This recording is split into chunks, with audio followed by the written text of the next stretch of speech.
This is Duke University.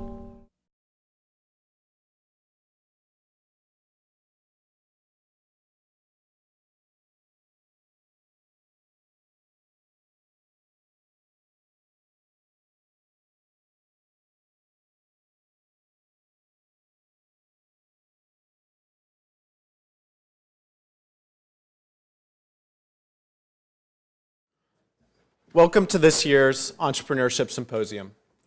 My name is Danny Martucci. I'm a second-year student and have the privilege of serving as this year's Symposium Chair. When the EVCC Cabinet first got together back in April, it was important for us to have a flagship event that could get the school excited about entrepreneurship.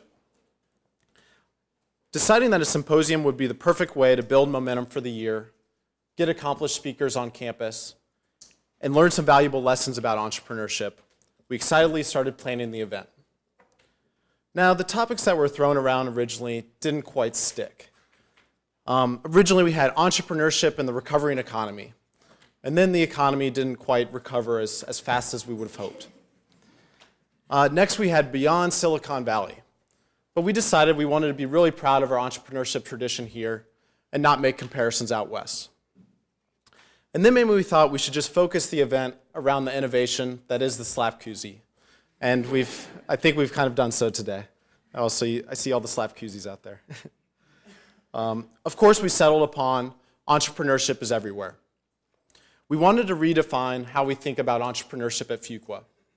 It's not just the healthcare startup or technology firm backed by a prominent venture capitalist. Instead, entrepreneurship is found in, first, any size company. You'll see from our entrepreneurship panel today that entrepreneurship can be practiced in the number 20 company on the Fortune 500, IBM. Of course, it's also practiced in small firms like Hadley Emerson, who just opened their first store in Chapel Hill this year. Also, any job function. So today we have venture capitalists, marketers, investor relations, scientists, blog contributors, recruiters, fashion designers, the list goes on. They're all entrepreneurs. I'm proud to say that we also have 11 Fuqua alumni joining us today on our panels, a topic which our closing keynote, Vivek, will speak to today. And then lastly, every industry. We have representatives from our traditional healthcare and technology firms, but we also have, for example, former EVCC President Sean Wilson, who started Durham-based brewery, Full Steam Brewery. You'll all be pleased to hear that he'll be serving his beer at an upcoming Fuqua Friday also. So entrepreneurship is everywhere. No matter your career focus, personal interests, or industry alignment, we hope you'll take something from today's event. So please see here today's schedule for the event. So of course we have our opening keynote shortly. And then we'll have 3 panels throughout the day, in which you'll at least have 2 choices of panels to attend. So we hope you choose based on your interests. We'll close with our keynote, Vivek from TechCrunch, and then some of the students who've registered for lunch will be able to enjoy lunch with some of our panelists and speakers today. So, someone that truly exemplifies entrepreneurship is everywhere. As John has lessons that are truly valuable to us all, I now have the pleasure of introducing John Connelly. John is with Bain Capital Ventures. Trust me, there's more. John is with Bain Capital Ventures as an operating partner. His focus is on partnering with CEOs and management teams on strategic and operational issues. John brings a proven track record of over 20 years of experience defined by vision, innovation, and execution. During his tenure, he has raised over $100 million and created over $1 billion of shareholder value. John currently serves as chairman of MC Communications, where he was previously president and chief executive officer from March 2007 through July 2009. Prior to MC, John was president and CEO of Institutional Shareholder Services. During his tenure, ISS doubled in revenues and achieved profit growth of 250% over 3 years. This phenomenal growth ultimately led to the sale of ISS to RiskMetrics Group in 2006 for $560 million. Previously, John founded Mainspring, a provider of strategic consulting, research, and advisory services to Fortune 1000 companies. Under his leadership, Mainspring grew from a startup to a publicly traded company and was sold to IBM in 2001. At IBM, Mr. Connelly built a world-class strategy and consulting practice, which eventually led to the creation of IBM Business Consulting, which he served as the global general manager. Prior to founding Mainspring, Mr. Connelly founded Course Technology, which was sold to Thomson Media. We're very honored to have John join us today. He's a great friend of Fuqua.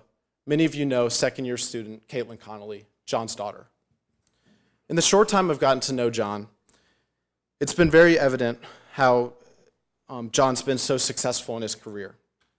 He's a thoughtful strategist, a genuine mentor, and a selfless leader. Please join me in welcoming John Connelly. Thank you very much.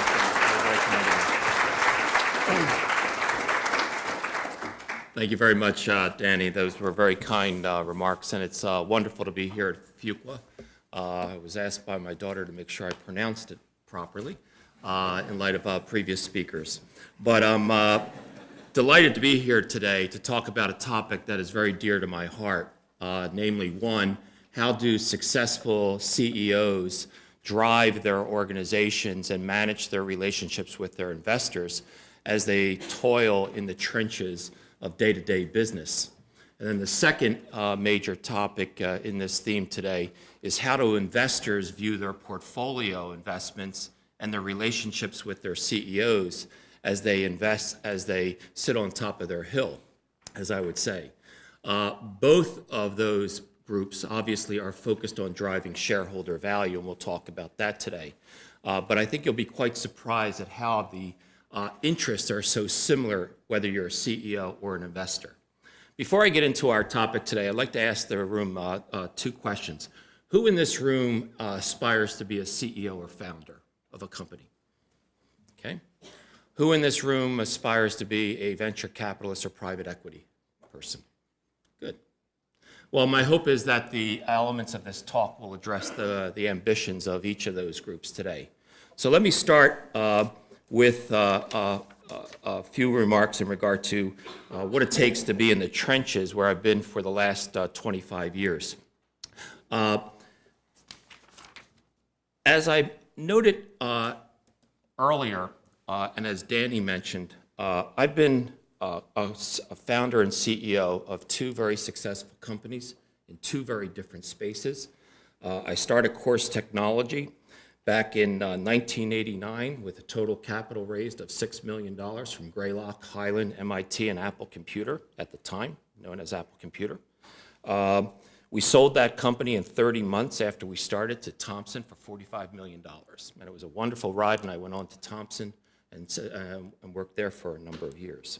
My second company was a company called Mainspring, and Mainspring was an e-business strategy firm that competed with Bain Consulting, McKinsey. We raised $12 million to start that company from companies like Highland, Greylock, MIT, SoftBank, and a number of other investors.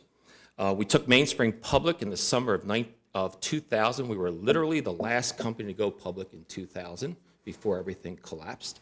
And 9 months later, we sold Mainspring to IBM Corporation for $200 million. I've been the CEO of two companies that were funded by private equity firms. One was ISS, which Danny mentioned, was bought out of Thomson in 2003 by Walbrook Pincus. They bought the company for $20 million. I stepped into the CEO role in the first quarter of 2004. 30 months later, we sold the company for $560 million to RiskMetrics. It was a wonderful ride. I'll talk to you about some lessons learned there. Second company I was CEO of was with MC Communications. Was bought by Bain Capital in 2004 for $450 million. I was brought in 2007 to turn it around. It was severely impacted by the regulatory market. 2 years later, we lost $200 million on that deal. So things happen that are not always in one's best interests. So I'll talk more about that. I've also been the president and CEO of 2 companies within large corporations, Addison Wesley, as well as Thompson. And I've also been the global general manager of the largest business unit within IBM called the Business Consulting Services Group. So lots of different experiences, lots of different views, which I'll share with you as we move forward today. And over the years, I've had the opportunity to work with a group of distinguished investors like Greylock, Highland, Bain Capital, and the list goes on. And these are incredible firms. And the 2 lessons I learned with working with these types of investors is one lesson that Alan Bufford, the treasurer of MIT, once shared with me. He said, John, as you're about to embark on your career as an entrepreneur, when I was starting Course Technology, he said, I want you to keep one principle in mind. And he said, everybody's money is green. And you're going to have a lot of green in your life, I hope. He said, make sure as you select the green that there is strategic value that comes along with it. And that was a profound statement back in 1989. I cannot tell you how important that statement was, even today, in regard to who you take money from is a very, very important decision. The second important lesson I learned was, if you have the option, you partner with the best in the class that you're finding money for. So whether it be a venture firm, whether it be a private equity firm, whether it be a corporate investor, partner with those individuals who are known as the black belts in helping entrepreneurs build companies. And I believe today that those decisions we made back in 1989 and all throughout the last 20 plus years in whose money we took made a significant difference in the success of those companies. So, what does it take to be a great founder or CEO? To be given the opportunity to be a CEO is probably one of the greatest gifts, in my opinion, you can possibly be given. But like the saying goes, be careful what you wish for, because being a CEO can be harmful to your health as well as your life, if not understood properly in regard to what it takes. I have a few lessons I've learned that I would share with you in regard to things to think about if you want to be a founder and CEO. The first one is called Understand Your Ambitions. I didn't understand how important it was to truly understand why you want to start a company versus just continue on a corporate career. I was on a very successful corporate career and decided to be an entrepreneur after approximately 7 to 10 years in business.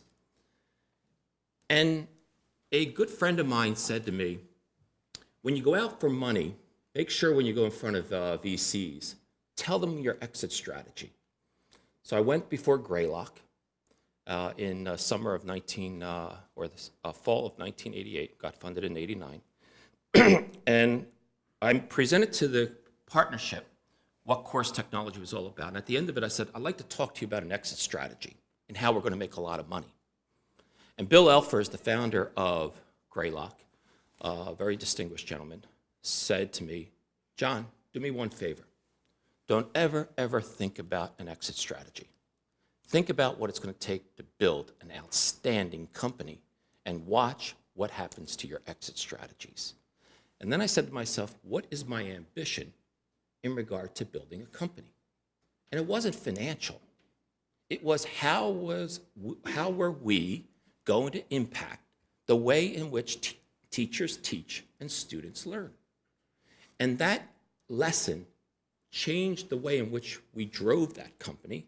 And I think that understanding of why we were doing what we were doing created such value. In the mid-90s, I said to a friend when all these companies were starting, I said, there are not enough great entrepreneurs in this country that correlate with the number of companies that are being started. And in 1997 or 1998, there were billions and billions and billions of dollars thrown towards the start of companies, massive amounts of losses and failures.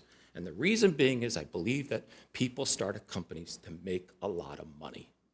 And if you want to make a lot of money, think about how you want to make it. But if you want to start a great company, You don't start with understanding first with how am I going to make a lot of money. So point number one. Second point is mental fortitude. I woke up this morning, was watching ESPN, and I love sports, and people say, oh, this guy has such a great mental fortitude. Look how he plays. He plays hurt. He does this, he does that, etc. And I've always admired sports figures because at the end of a game, it's over. When you're a CEO or founder, there's no end for years. And the mental fortitude you have to build a company, to go through every day, to deal with the complexities of what it takes to be a CEO, to the failures, the political issues, the employee challenges, the market issues, takes an enormous amount of fortitude. At Mainspring was the hardest company I've ever built, and you'll hear why a little later. But I had to change the business model 3 times. And when you stop a startup, you have nothing. You are back to ground zero. And I'll tell you the lesson learned later on, but the mental fortitude it took for me and my people to keep going through those barriers was extraordinary. I also can tell you that that has an impact in your personal life. I remember when I went home one day after 3 years of building Mainspring, I said to my wife, I said, I can't do it anymore. I'm going to resign. And she says, go ahead, resign, but I'm going to divorce you. I said, where'd that come from? And she said, the reason I'm going to divorce you is I don't want to live with you for the rest of your life because you're going to be walking around here saying, I should have. And you know what? I went back to my office and said, I'm going to do whatever it takes to get this thing across the finish line. And we did. We took it public and then obviously sold it to IBM. Third major point that I ask you to believe, take into consideration is building a company is an irrational endeavor. There is no rational reason why you should be successful in building a company. In fact, the odds are totally against you. So you have to suspend disbelief that you're going to do it. There are 6 billion people on this planet. We've been around for thousands of years. We're into about 200 plus years of the Industrial Revolution, 30 years since the PC was invented, and you're going to build an idea that hasn't been thought of before? Doesn't make sense. I had more people tell me, you can't do it. So you have to suspend disbelief if you want to be successful. And then the last lesson I would say to you is taking someone's money changes everything. I remember when we got our first fund from Greylock for Course Technology, I went home, my wife and I went out for dinner. I said, I can't believe what we just achieved. It was so difficult, et cetera. But then the reality comes in. You take $1 of someone's money, you owe them big time.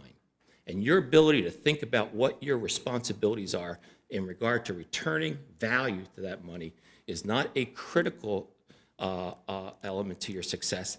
It is an essential element to your success. You lose someone's money, believe me, that is on your brand for years to come. And so when you take someone's money, be very, very careful in regard to what the implications are. So those are some of the lessons learned. In regard to lessons from a venture investor, I'm sort of in a unique position now because after all these years as a CEO, I'm standing in front of literally dozens of entrepreneurs, and I totally understand what they are thinking of in regard to what the issues are. So today, I find myself in a very interesting position being an operating partner at Bain Capital.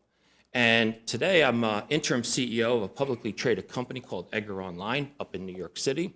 I'm also the interim CEO, which I'll relinquish on Friday to the new CEO of Memento. I'm the chairman of MC Communications, which I'll be stepping down in about a month, as well as on a board of directors of Kiva, Publishing Group of America, and Logic Source. So I'm involved in these companies through Bain Capital because part of my role is to help these companies better address the major issues in front of them. There are 3 major objectives to my job and the group's job called the operating group. And that is, 1, we try to bring about a reduction of risks that are inherent in all companies.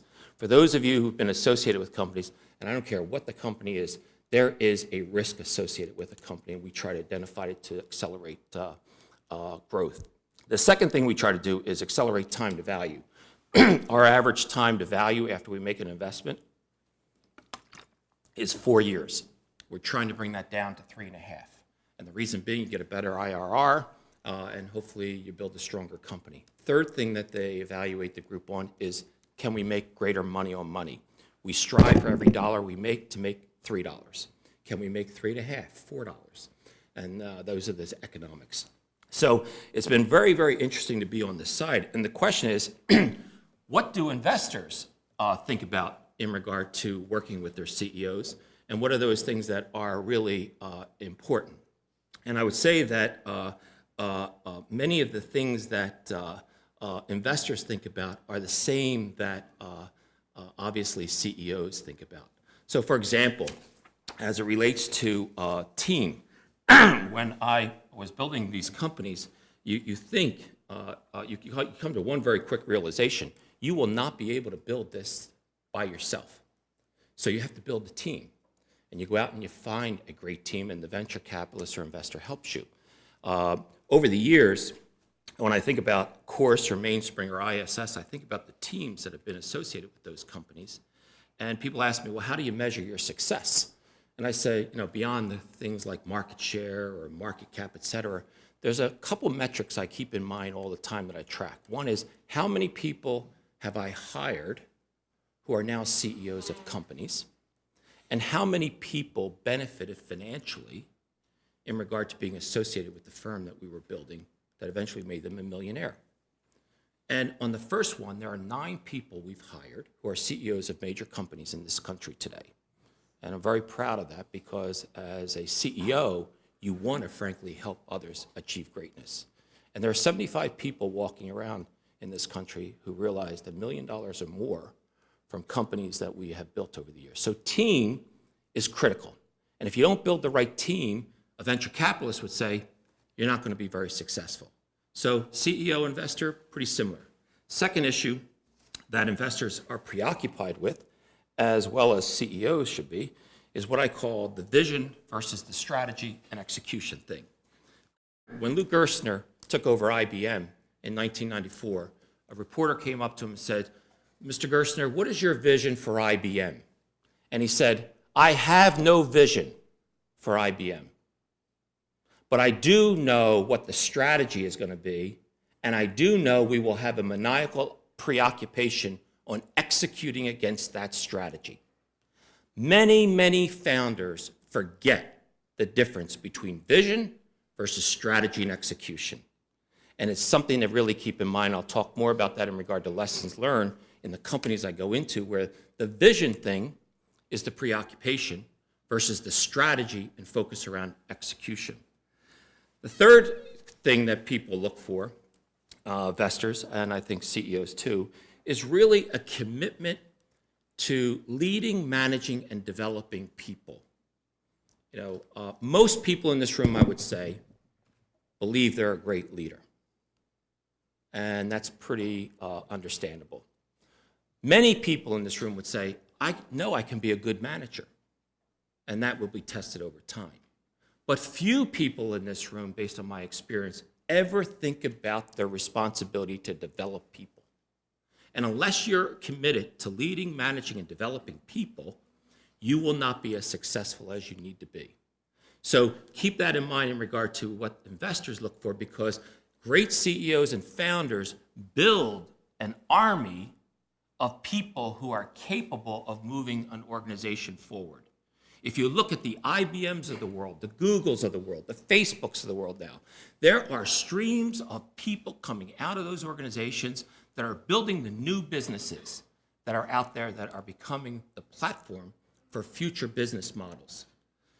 Her name is Sherry Sandberg, came up with the business model for Google. She's now the president, CEO, COO of Facebook. She made $150 million at Google. She'll probably make $500 million at Facebook when it goes public, all because of one very important reason. She knew how to execute, she knew how to hire people, she knew how to drive a business into a marketplace. So from an investor's point of view, these are the things that we look for. And they are the same things from where we sit that makes a successful founder and CEO. In regard to where things break down between investors and CEOs, there's really two major areas as I see it. One is around lack of alignment. And lack of alignment is a pretty broad term. But when you're building and driving a company, there are so many issues that you have to think about. Do I have the right go-to-market strategy? Do I have the right pricing?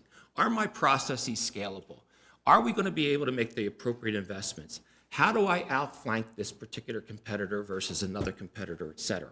And the ability to have alignment with your board or your investor in regard to how you're going to execute against that is not easy, because everybody brings to the table a point of view in regard to how things should be done. So getting that alignment around how to drive a company, the decisions you're going to make, the way in which you're going to take on certain levels of risk are very, very important to achieve with your board. The second major area where I think there's always a difference of opinion is around valuation. I remember when Greylock came to me and said, I'll give you $1 million, but I want 50% of your company. 50% for $1 million, that's a lot of my company. And you know what? We agreed on that, and the rest is history. So valuation differences are always where there's a lack of alignment, and you should be ready for that. This is all about how you, frankly, are able to obtain the investment and your investor is able to get the right return or the right ownership. Those are two of the major areas that I see. And then the last area I would say is investment spend. When you're building a company, you have to make investments. And the investments you make is the oxygen you have in that company called capital. And when you run out of oxygen, some things happen. Some companies die. Other companies go out and find more oxygen. Hopefully it's the latter more than the former in many instances. But that investment spend is very, very important in regard to how you pace your particular growth of your company.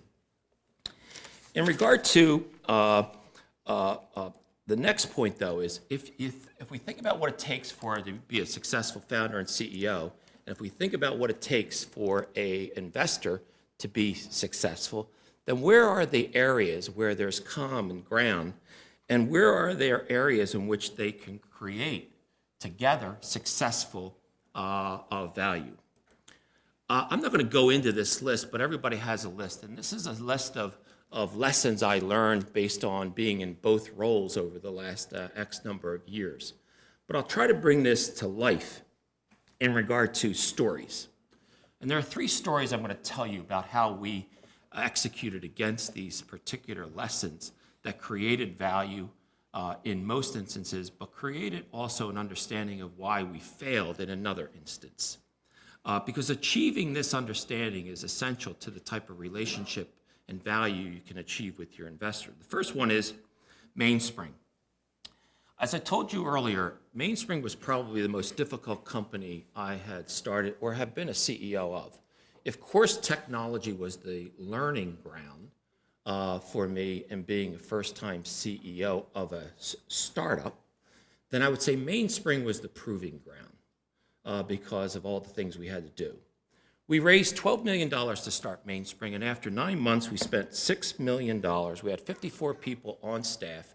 We had $1 million in revenues, and we thought we were very, very hot. But when I started looking at the analytics about where our revenues were coming from, and I won't go into a long story about where that was, but I was not happy with what was going on in regard to where our revenues were coming from. And in fact, it was almost the opposite of what we expected. And that had a significant impact on our business model, if in fact we were moving forward, and I didn't think the growth was going to be there from that business model. So I decided I was going to stop the company. And Greylock, Highland, was around the table, MIT, SoftBank, Morgan Stanley was in the deal at that time. And we had $6 million left, and I went into the boardroom and said, I don't believe in the business model. And when you have a founder coming in who's the author of the business model, and then 6 to 9 months later after you spend $6 million and you say you don't believe in it, stuff happens. And you say to yourself, well, where are you going to go? And I didn't know where we were going to go. All I knew, though, was we'd probably spend the remaining $6 million and we'd be out of cash and we wouldn't be where we were. So I went to the board with 3 envelopes. This is the God's honest truth. The first envelope was my resignation, because I was the guy who got us to where we were, and frankly, it wasn't where we should have been. The second envelope was one cheap piece of paper with a pro-rata distribution of the remaining funds after liabilities and what they would get in return if they wanted to shut the company down. The third envelope was a personal letter to all of my investors, committing myself to do whatever was required to get this company to wherever we had to get it to, regardless of the personal, financial, or professional cost to me personally. And after being recused for 5 minutes, they called me back in the boardroom and they accepted, thank God, envelope number 3. Point is, it was a bold move.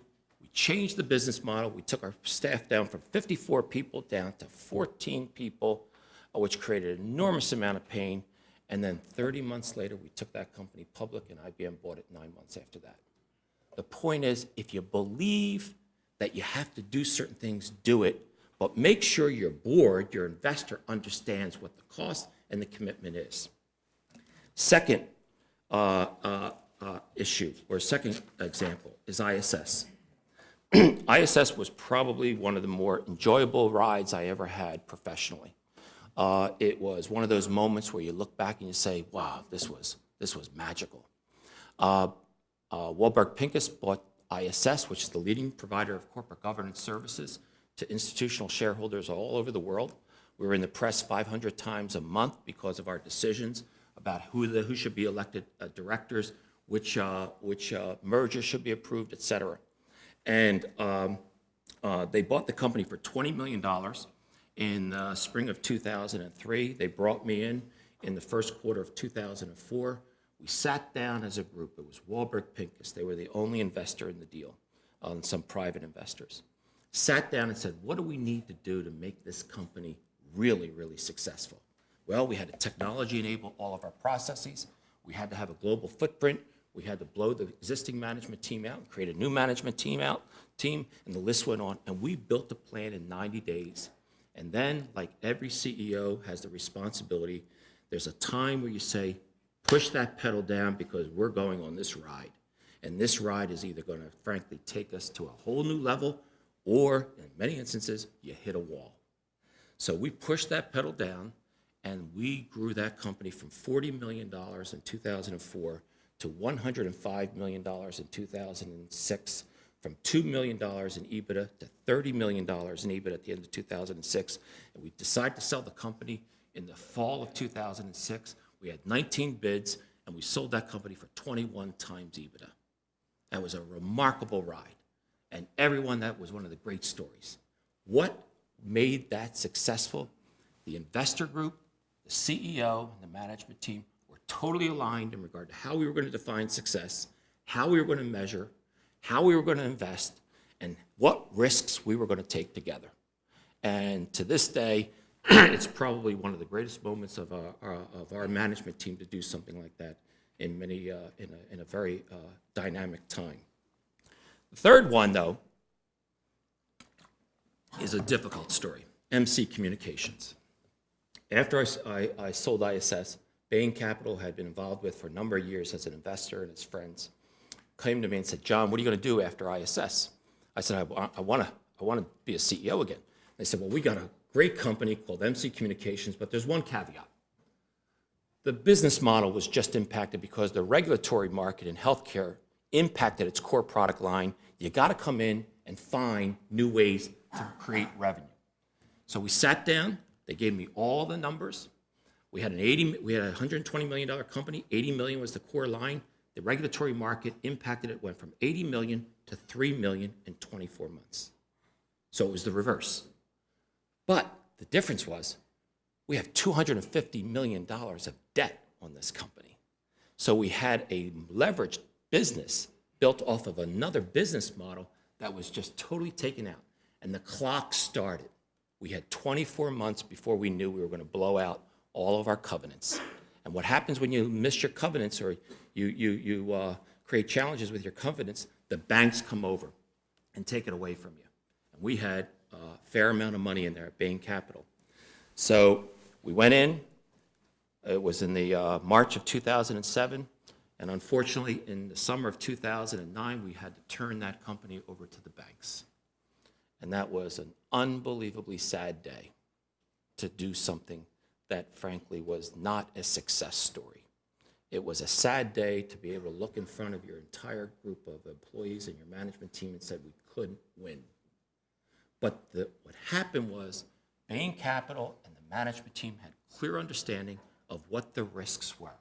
We knew it was going to be a long shot. We knew the odds were going to be against us. And that clarity of understanding was really what kept everything together, so that when we had to go before the board and extinguish our investment and pass over the company to the debt holders, we knew we did everything we could do.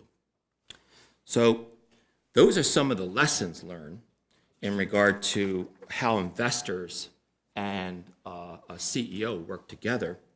I think that for me with MC, there's an epilogue here. What happens to the guy who's the CEO and you lose a fortune?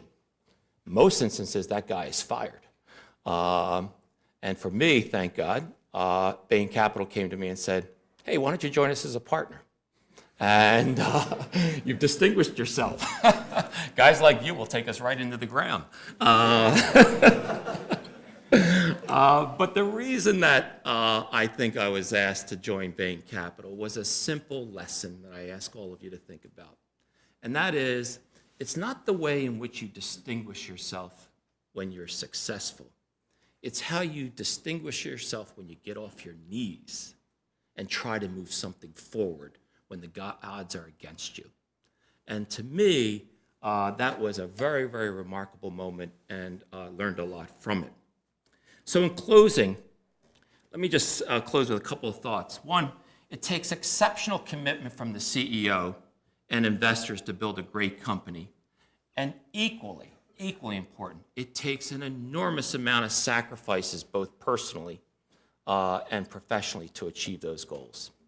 Secondly, understanding each point of views, each group's point of view is not a nice to have element to success, it's an essential element to success. And if you don't understand what your investor's mindset is and what their goals are and how you as a CEO are going to strive towards achieving those goals with those investors, you will not achieve the level of success, because this is a serious game that you're playing in regard to taking someone's money and trying to build a company. And lastly, I would say, if you can achieve many of the points that I've outlined today, and attempt to keep some balance in your life and have some fun doing it, then you may just find the journey you're about to embark on, whether you decide to work in the trenches of day-to-day business or sit on top of that hill as an investor, to be quite an exciting, unpredictable, and absolutely fabulous journey for you as you move your life forward.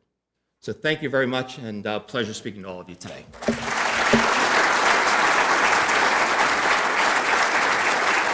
questions? Okay, yeah. I was told that if you have a few questions, I think we have a few minutes for questions.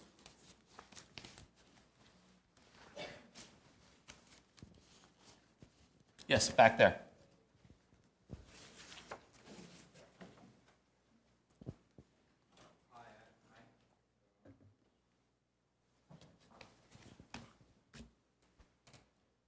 Okay, I'll repeat your question. Go ahead. One of the challenges you probably face as someone who's a partner at Bain Capital Ventures, you have a perspective on the CEO and on the venture capital firm. And usually those perspectives will differ. Because when you have a business out there, the venture capital firm can see the levers it needs to move to maximize the return out of it. But not necessarily the levers you need to move to maximize the return is exactly what the management team is looking for, or it's not exactly how fast the management team wants to run, or it feels it's better for the company in the long run, rather than maximizing the company for the exit. So how do you manage for those differing perspectives as a partner at Bain Capital who has both sides of the perspective? Yeah. Okay, I think that's a very good question, and I deal with that every day in the companies that I'm part of. So let me give you a couple of examples. I'm involved in this one company where the founder and CEO, when I came to start working with him and joined the board said to me, I'm not sure I'm the right CEO. Well, that's a very, very personal and insightful statement by that CEO and founder. And over a period of approximately 60 days, he and I talked about why he didn't think he was the right CEO. And at the end of the day, the demands and the requirements of the company for where the company was now versus when he started it, and what the company was going to need moving forward were going to be very different from what he could bring. So we discussed how he could step down, still on the board, but we went ahead and found a new CEO, and that CEO is going to start on Friday. So it's a very direct conversation. And as an investor, you come in and you bet on people. At the end of the day, you make a bet on a person or two as founders. And in many instances, you have to accept the fact that it's very hard for an individual to grow with the demands of the company versus the company outgrowing the person. And having that healthy, positive, constructive discussion about when that inflection point is very important. There are few people like Steve Jobs or Larry Ellison or other people we can point to who frankly can take a company from startup to a publicly multi-billion-dollar company. It's very hard. So as an investor, it's our ability to be objective, to be thoughtful, to be constructive, and to help that company address whatever the needs are at that particular time.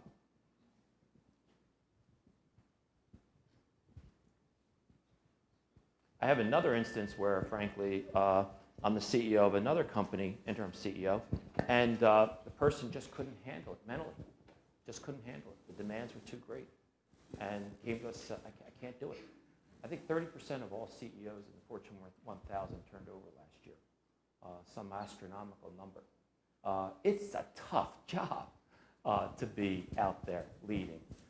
And the demands and the pressures on you to do these types of things, to drive a company, to handle the complexity of growth, to handle the disappointments of failed products or failed people. Probably the hardest thing for me as a CEO is how people couldn't get there. They just couldn't get there to get to that next level. And hopefully you do it with a level of integrity. You do it with a level of development to make sure people understand you're not ruthless, but this is not a game. This is big time type of endeavors where millions and millions, tens of millions of dollars, if not hundreds of times, are on the line. And hundreds, if not thousands of people are frankly relying on your leadership to make the best decisions. And those are challenging times for a CEO. Other questions? Yes. When you started your companies, you all came with a certain track record in business, and that track record probably helped you get capital for that company. Most of the companies that are being started in America freshly are 2 or 3 people with a good idea. Yep. Some of them with a very long shot, but they have to go in front of investors, find their first capitalization. So what's your recommendation? What are the crucial elements that you have to project as a very, very small startup without a business record to get capital? Yeah, I think that, first of all, when entrepreneurs come before us, and we see hundreds of them every year, you make immediate assumptions about the individual. If an individual comes in and they don't understand their ambitions, they don't understand what market they're going to go after, they don't understand what the needs are, they don't understand what the capital requirements are going to be, it's not a long discussion. There are people, though, who, frankly, don't have all that laid out, but you just know that you're going to want to bet on this person. I was sitting in the boardroom of Mainspring in 1998, and Bill Kaiser from Greylock came to the board meeting, and he was unbelievably upset. He was just rattled. I said, Bill, what's wrong? Did I do something wrong? You personalize it right away. And he said, no. He says, I just lost an unbelievable deal. I said, well, what's the deal? He said, I lost this deal out in the valley called Google. And he said, Kleiner Perkins beat me. And he said, I can't believe it. I said, well, what does Google do? He said, it's a search company. I said, search? That game's over. I said, Yahoo? And all these other search firms are out there? how could you beat those firms? And he said to me, John, if you met these two founders, you would be standing up, putting all your money in them because they have a different view of search. We don't know how they're going to make money, by the way, but I don't care. I don't care. But I do know that Larry and Sergey is going to find a way to make money, and they're going to build search in a way that's going to transform the way in which we look at the web. Hello? So in that particular instance, two people walk into an office and show a demo of what search is not achieving today on the web in 1998. And by the way, lesson learned, Yahoo was the leader, and where they make a mistake, they took their eye off of search and they wanted to become a portal, whatever that is, in today's term. Whereas Google said, I am going to be the best search engine in the world, and the rest is history with that. So it all depends. It all depends on the market you're going after, et cetera. We're making a lot of investments in social businesses right now. Facebook has truly transformed the way in which people communicate. LinkedIn, we're an investor in LinkedIn. And that now is up to 400 million users. And that company has really built a vertical application for how professionals interact. Facebook has built a horizontal platform for how we communicate in ways that when we look back, when it first started, we could have never imagined. So it really depends on the individual. And what we look for in a person is, does the person have a view of the market in ways that get us excited about where the world can possibly be? And we're willing to make those bets. And by the way, 5 out of those 10 bets don't materialize. But that's the odds of venture betting. That's the odds. So all depends on what the market opportunity is. ISS, this was an execution game. There's nothing visionary about this. This was purely, let's get in there. We know what we need to do. Let's execute it. Google, it is really, where's the world going? Where's the world going with Facebook, et cetera? So hopefully that gives you some answer. One more question? Can I ask a question here? Where are you? Yeah. Thank you for a nice presentation. I have a question about the managing team just now you mentioned. So how to define a good team? If only one person fully on board and other person are part-time on board, do you think it's a good team or not good team? Because it's not easy for me to persuade other team member fully on board. So if only myself, can the investment capital invest on me? Yeah. So great founders are visionaries, and everyone I know loves to fall in love with a vision of what can be. And great founders are like a magnetic force where when you are able to put that vision out, it's amazing the people that come to you. So if you can't attract a team to be the first start of your journey in building a company, you're never going to be successful. You don't have it. And the great visionaries out there are attracting people from companies where you say, why did they leave that job? And the reason being is people want to be part of something great.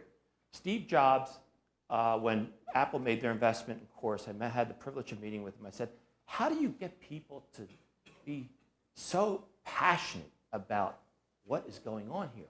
He said, it's simple, John. I help people touch the dream. I help them touch the dream. And when you touch the dream, it's amazing how you feel. So I leave you with that thought as you move forward. If you're going to be a founder and CEO, help people understand what your dream is. If you're an investor, bring out the best dreams that people potentially have in them. And if those things happen, I absolutely promise you, magic will occur. Thank you so much.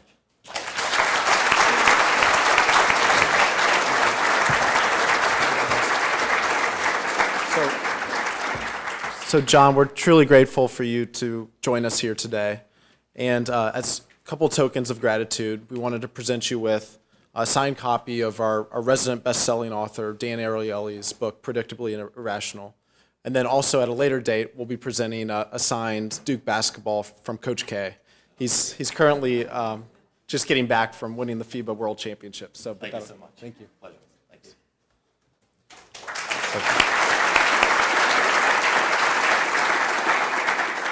Produced by Duke University. Online at duke.edu.